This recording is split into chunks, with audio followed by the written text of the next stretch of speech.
Welcome to Day 7 of the CruiseView's beta sailing.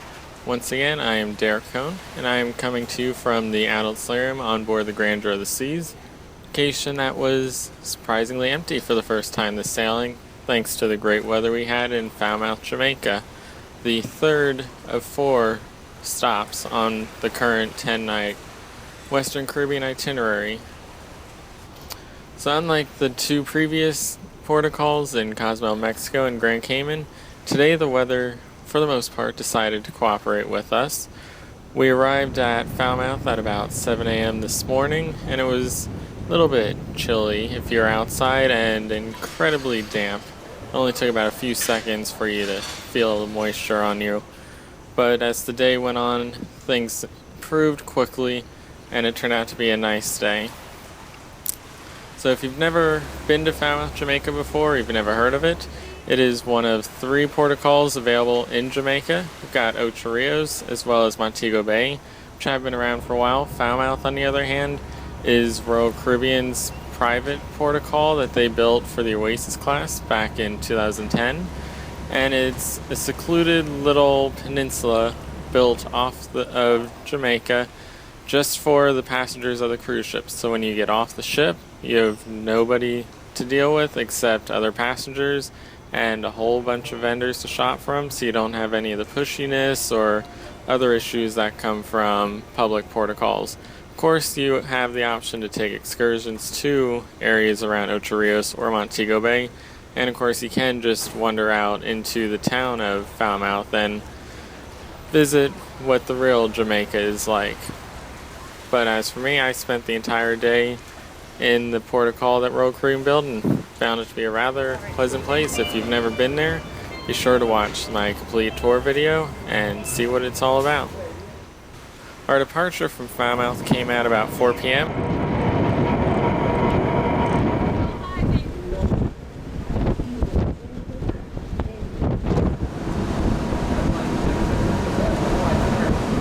We were the only ship in port today, so we had nobody else to worry about or any extra passengers. So it was definitely an empty day for the port, which can normally handle an Oasis class ship with ease and actually has room to fit an Oasis class ship on either side. So 2,000 passengers was a breeze for Falmouth compared to the 12,000 plus passengers that she's expected to be able to handle. Our weather today, we had temperatures in the low 80s along with wind speed of roughly 10 knots. This morning, as I said, things were partly cloudy and very damp, a little bit on the cool side. But after about 9 a.m. this morning, things switched from cloudy to bright blue skies with not a single cloud in the area. And that lasted until 1 p.m., bringing the temperatures up very high and making it extremely warm outside. But as those clouds rolled in at 1 o'clock,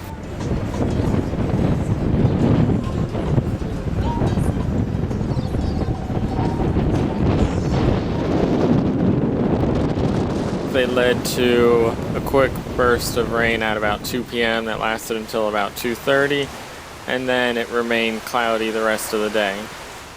Sunrise today was at 6:45 a.m.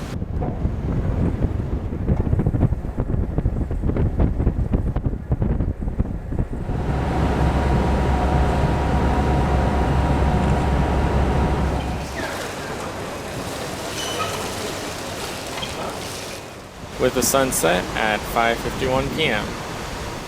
And whilst the seas were very calm in Falmouth and pulling into Falmouth this evening, they're expected to be about 5 to 6 foot waves. At the moment, you can hear the pool behind me shaking a little bit, but I don't really feel too much motion in the ship at the moment. This evening's main dining room attire was casual once again. Tonight, the featured spice is shiitake, a treasured delicacy in Asia and the South Pacific that adds a bit of an earthy, smoky flavor to any dish. The chef's picks for the night start with spinach dip or seafood ceviche to start, roasted rack of lamb for the main course, and ends with a strawberry kiwi pavlova. Now on to the daily Kapa summary. So once again, since it was a port day, things were fairly light throughout the day. There weren't too many activities going on, and many of the usual daily activities and progressive trivia games were not occurring. But this evening, things picked up a little bit. At 4:45 p.m., there was an exclusive Crown and Anchor upper tier event that included the usual cocktails and hors d'oeuvres that they have at those events. And then at 8:30, tonight's headliner was Chad Chesmark, who did comedy and magic. It was a pretty enjoyable show. It was a nice change of pace. The first few days of sailing, we had rather old entertainers on board, and now this is the second night in a row we've had a very young entertainer, so it's helping to bring the entertainment full circle and really give something to entertain everybody on board the ship. This evening then, things switched to Caribbean music and the pool deck, as from 9 to 10:30 p.m. there's Caribbean music with a live band out on the pool deck, leading to the 10:30 Dancing Under the Stars cardio dance party with Daryl and the cruise director staff. Like most cruises, there's often a dance party on the pool deck at least one night of the cruise.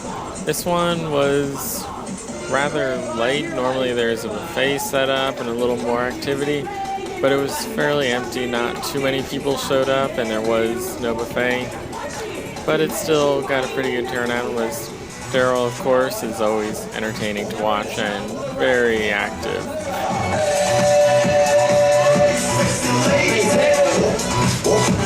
Now we're going to travel to the left.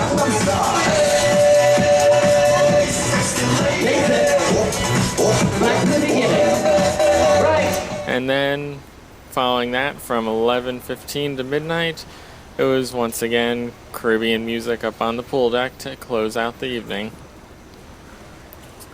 Now on to tonight's venue, a rather fitting one. We've got the pools, both the adult solarium and the main pool that was host of that Caribbean music. At one time, sailing the seas was about the ocean and getting somewhere. A pool was considered just a bullet point on a feature list. Now, just having a pool is unacceptable.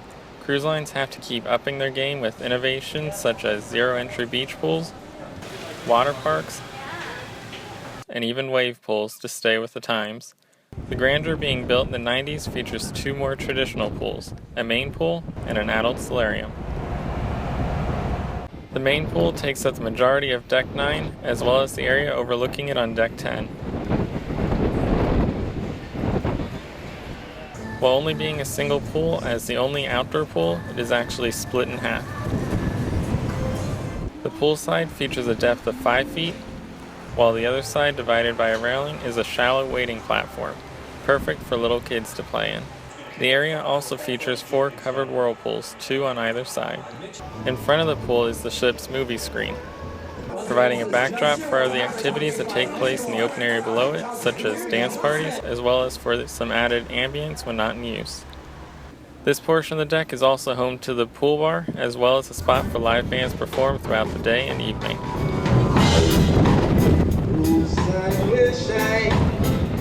The adult solarium then sits behind the main pool and can be accessed directly from the rest of the pool deck.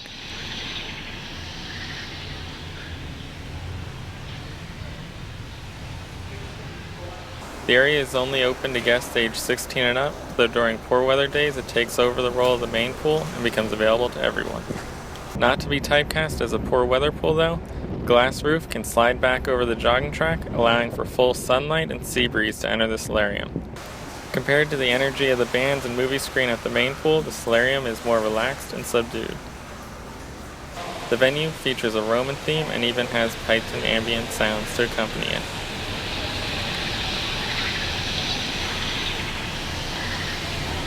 Alongside of the pool, there is once again a pair of whirlpools, one on either side.